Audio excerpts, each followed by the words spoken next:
So the South Korean art troupe to North Korea have completed their 4-day trip to Pyongyang. They returned to Seoul early this morning. The first such concerts held in 13 years held great significance and opened doors for more inter-Korean exchanges in the future.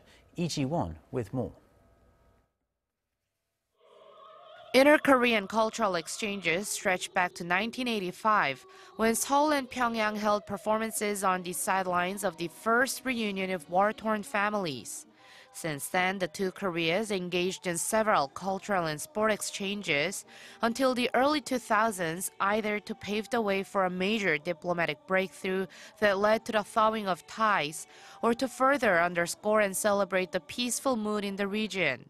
After several years of increasingly frosty relations, the PyeongChang Winter Olympics in South Korea provided the optimal backdrop to resume exchanges. And according to experts, the latest South Korean performance in Pyongyang holds even more meaning, not only because it was a first in 13 years, but from the way it was arranged. This time, it all happened very swiftly, without the South Korean artists having to change their lyrics or anything. It shows how much both sides are trying to understand each other and be considerate. The resumption of inter-Korean cultural exchanges is expected to bring about a ripple effect in other cultural aspects as well. South Korea's Culture Minister Do Jong-hwan, who led the South Korean art troupe to the north, said he hopes to resume numerous joint projects, including the excavation of the ancient Korean dynasty's Manoldae Palace, a UNESCO World Heritage Site in the North's Kaesong City, and the compilation of unified Korean language for the dictionary 결의말 큰사전. Both projects had been running for about 10 years until they were halted in 2015. Previously, there have been various ministerial-level meetings following the Inter-Korean Summit discussing specific ways to develop the relationship.